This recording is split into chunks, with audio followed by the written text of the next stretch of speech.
Hey, today is Sunday, March 1st, 2014. And my last video, I um, I made reference to immigration, and I believe what I stated was that I'm against immigration. And I wanted to clarify that statement today. But first, I wanted to get into a couple of Bible passages, and one that's been on my mind lately, and it could be on a lot of other people's minds too that are believers, is this idea of discipline. That certain people that are out of control in the world require discipline. And sometimes that's our own selves. In just trying to contend with those people and figuring out how best to discipline the people that really need to be disciplined the most. And it's very difficult. And I'd like to say this, that, I might speak like I'm the smartest guy in the world, but I'll tell you, I've met guys a lot younger than myself that I believe are much smarter than me. They have the accumulated wisdom through the ages, just as we do. But what I see in them is a spark of humility at a tender age that I never had. And I think humility is one of the very most beautiful characteristics that any of us can embrace. And I think it shows intelligence. I think a humble person is an intelligent person. So I just wanted to inject that idea that, I probably come across kind of arrogant sometimes, and I don't mean to. I really don't.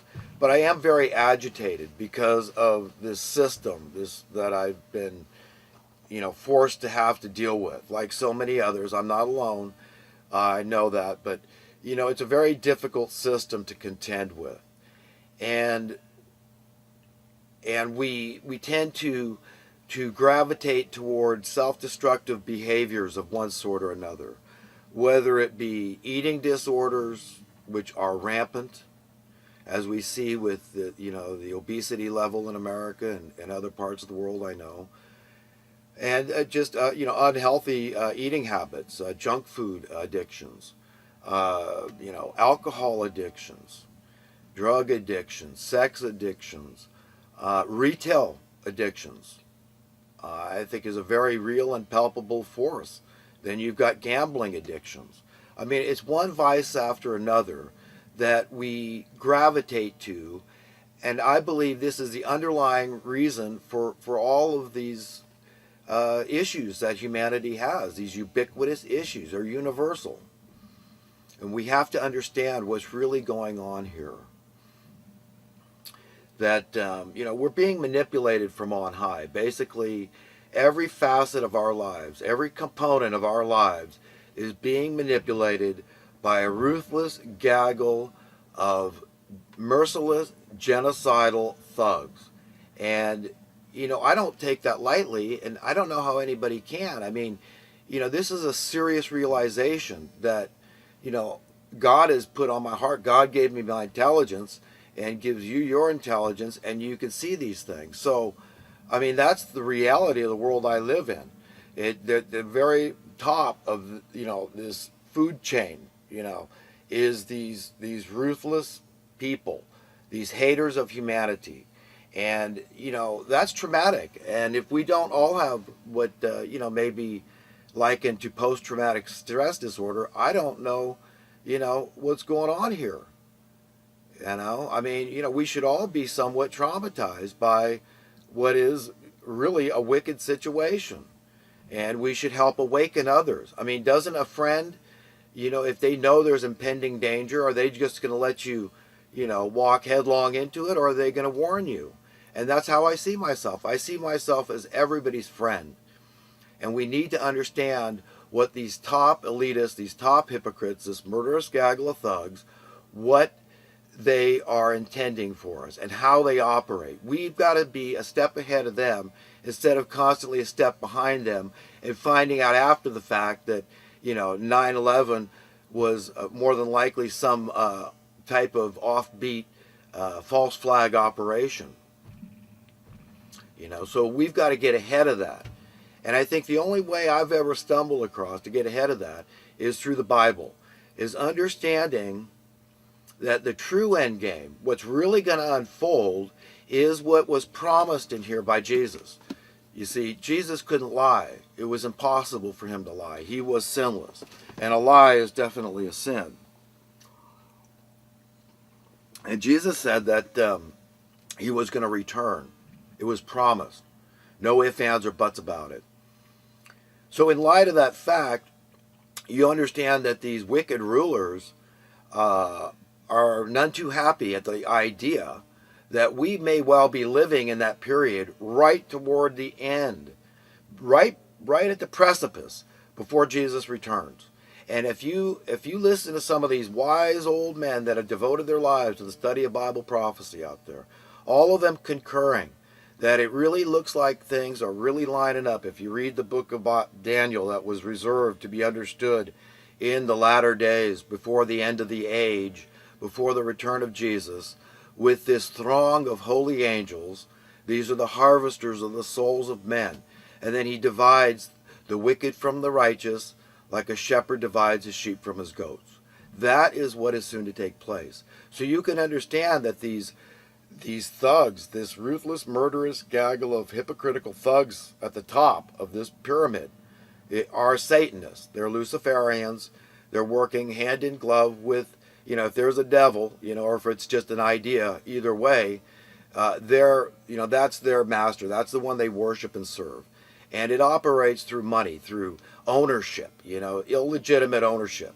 Doesn't matter how I got, possession of the world, but it's mine, all mine.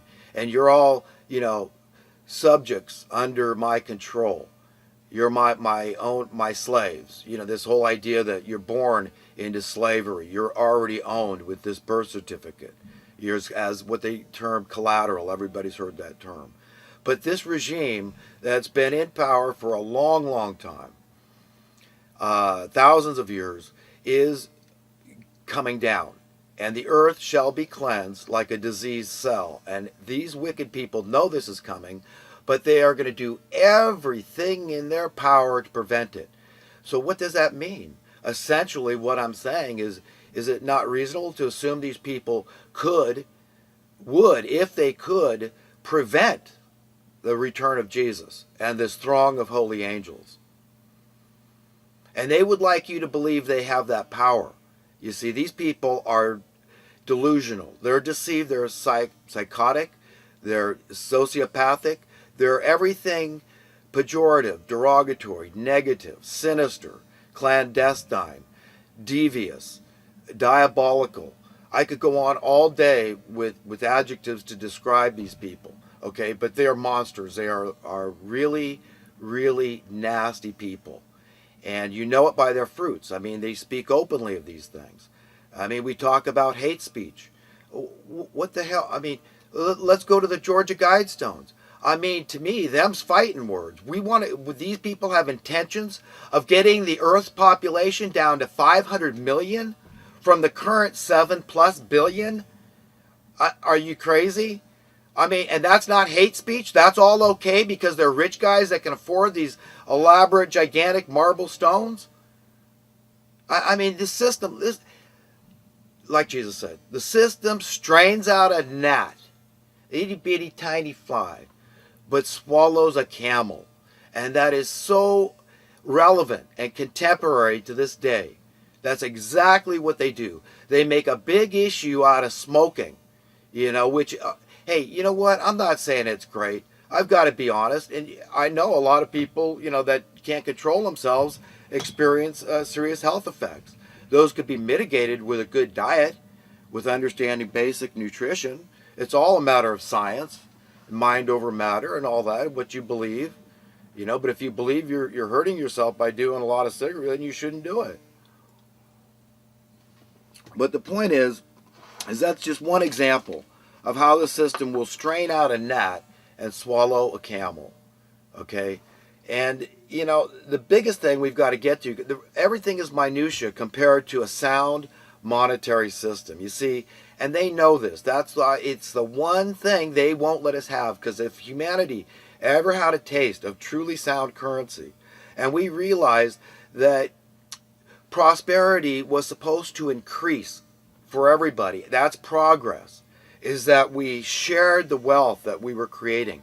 As we created new, easier ways to perform projects, then we would, we would see a superfluity, excess. Our production would be high. We'd always have a higher and higher surplus supply. So that would drive your cost of living down, which is basically the burden. This is how we're owned, is by these people at the top putting burden on us through debt, through money, through making it mandatory that you have this magic elixir or you get squat, okay? You die out in the cold, basically. That's the message of the system. And they keep making it more and more miserable just to keep your head above water. They keep intentionally lowering our standard of living. Look into the Cloward and Piven strategy, it's called. Cloward with a C, C-L-O-W. And check that out. And see, this is what they want to do. They want to control us. They don't want people slipping out from under their thumb. They need a critical mass of people that are benefiting from this ever-increasing debt, and that's put on the backs of the poor through a raise in the cost of living without having a commensurate raise in your income. Okay? I mean, it's not rocket science to figure out how simple this all is. How are you going to preserve a standard of living if your wages, and then the demand for labor is continually decreasing? Okay? So you understand where immigration comes into all this? Immigration is wonderful. I don't care if the entire planet's population, seriously, wants to live in California, and I'm a native to California, and that's fine with me, because a lot of people love big cities, and we're like reef fish, as it's been pointed out by others, and so that's fine for all those that want to live in those big cities. That's great. If you want to live in a small community, there's plenty of those too. Beautiful communities right on the coast, right on the beautiful Pacific view, the ocean, the Pacific Ocean. And, so if you want to live in a town where there's 50 people, have to it. People should do what they want to do. I want everybody to be free all over the earth. And that's why I believe the only way to really do that effectively is to establish our economic reality at birth.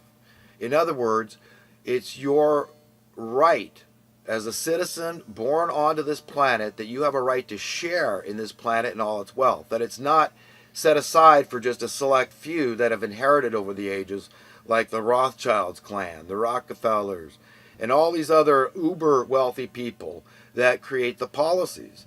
These people, can you imagine, we're trusting these people to make our laws. And laws are supposed to be based on strict morality, right? I mean, it's got to make sense. You guys, well, why is it wrong? Why shouldn't I steal? Why shouldn't I murder? Because it's immoral.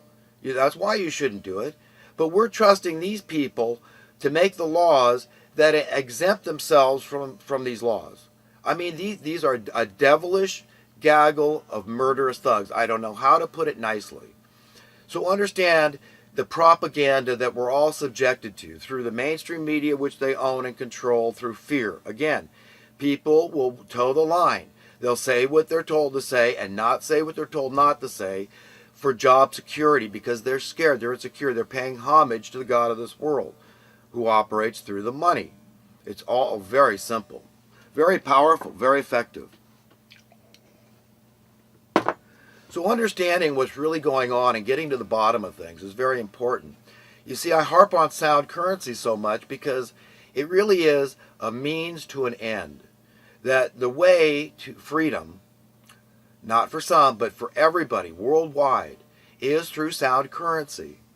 And sound currency produces wealth, not for some, but for everybody.